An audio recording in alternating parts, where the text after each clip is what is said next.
कुरुक्षेत्र में कौरव और पांडवों की लड़ाई में दुर्योधन कौरवों का सबसे बड़ा भाई था। दुर्योधन अधर्मी, जिद्दी और मूर्ख भी था।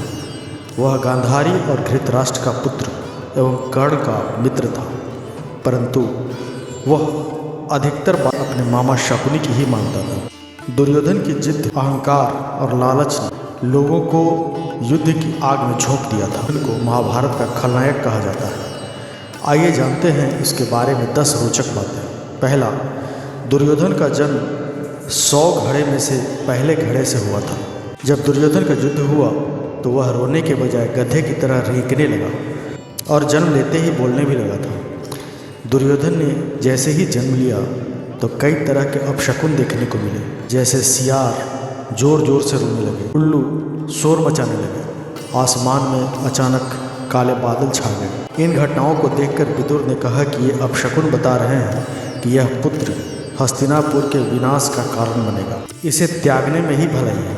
परंतु पुत्र मोह में धृतराष्ट्र और गांधारी ने ऐसा करने से मना कर दिया। दूसरा, दुर्योधन को कलयुग का अवतार माना जाता है, क्योंकि दुर्योधन में वे सभी गुण मौजूद थे जो कलयुग के मनुष्य में होने चाहिए। इसीलिए दुर्योधन को कलयुग का अवतार कहा जाता था। कहते हैं कि दुर्योधन कलयुग का अंश था, तो उसके 100 भाई पुलत्स वंश के राक्षस के अंश हुए। वायु पुराण में राक्षसों को पुलह, पुलत्स, कश्यप एवं अगस्त्य ऋषि की संतान माना गया। तीसरा, दुर्योधन कुटिल, क्रूर होने के साथ ही गदा युद्ध में भी पारंगत हो गया था। उसने शकुनी की चाल के तहत बलराम जी से गदा युद्ध सीखना शुरू कर दिया था। महाभारत काल में बलराम, जरासंध, भीम और दुर्योधन को ही सर्वश्रेष्ठ गदाधर माना जाता था। भीम ने भी बजरंगबली से गदा सीखी थी। चौथा, गांधारी ने अपनी दिव्य दृष्टि से दुर्योधन के शरीर को वज्र के समान बना दिया था, परंतु श्री कृष्ण की नीति के तहत दुर्योधन के गुप्तांग और जंघा कठोर नहीं बन पाई थी। पांचवा, दुर्योधन की मृत्यु सबसे अंत में हुई और ख़ास बात यह है कि महाभारत के 18 दिन तक चले युद्ध के अंत के बाद दुर्योधन और भीम के बीच गदा युद्ध हुआ, जिसमें भीम ने दुर्योधन की जंघा उखाड़कर फेंक दी थी, जिसके चलते दुर्योधन की मृत्यु हो गई थी। एक बार महर्षि मैत्रेय हस्तिनापुर पधारे। विश्राम के बाद धृतराष्ट्र ने पूछा, भगवान, वन में 5 पांडव कुशल पूर्वक तो है ना?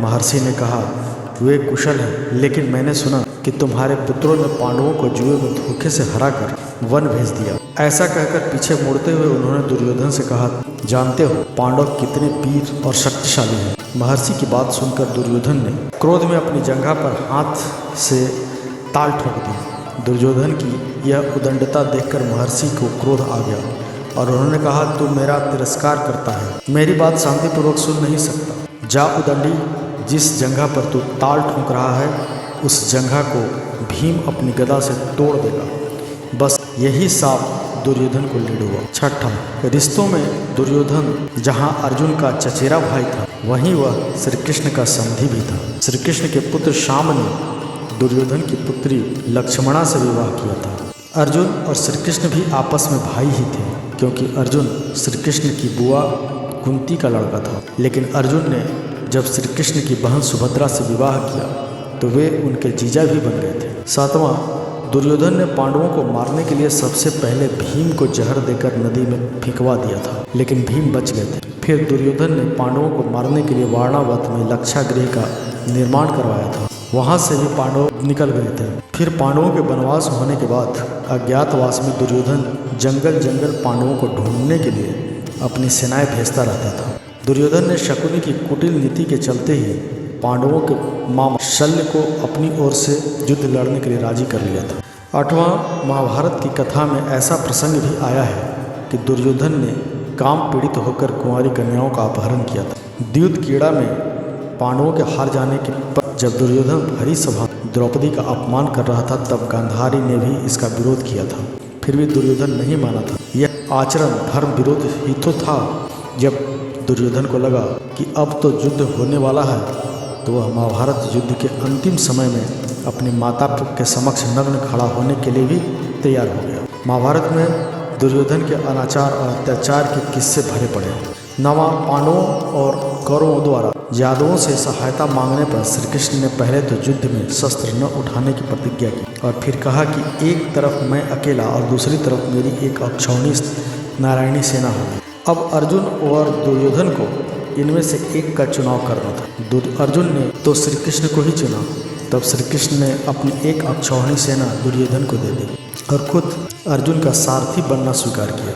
इस प्रकार दुर्योधन ने 11 अक्षौहिणी तथा पांडवों ने 7 अक्षौहिणी सेना एकत्रित कर ली। 10वां, कौरवों की सेना सभी तरह के शक्तिशाली थी, एक से बढ़कर एक महारथी थे, परंतु फिर भी सभी हार गए। और इसका एकमात्र कारण दुर्योधन ही था, क्योंकि उसने सही समय पर सही निर्णय नहीं लिया और कई तरह की गलतियां की। पहली गलती उसने श्री कृष्ण की बजाय नारायणी सेना मांग कर की। दूसरी गलती उसने भीष्म पितामह और दुर्योधन की बातों पर ध्यान नहीं दिया।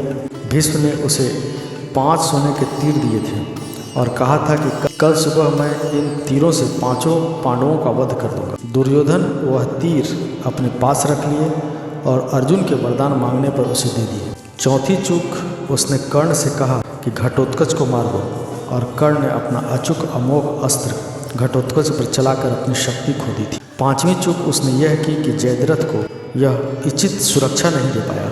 और 6ठी चूक यह कि उसने उचित समय पर अश्वत्थामा को सेनापति नहीं बनाया, अन्यथा युद्ध का परिणाम कुछ और ही हो सकता था। तो मित्रों, हमारा यह प्रयास आपको कैसा लगा कमेंट करके जरूर बताएं। वीडियो को लाइक कर दें, चैनल को सब्सक्राइब करके बेल आइकन दबाना ना भूलें, ताकि हमारी वीडियो संबंधित नोटिफिकेशन आपको हमेशा मिलती रहे। धन्यवाद।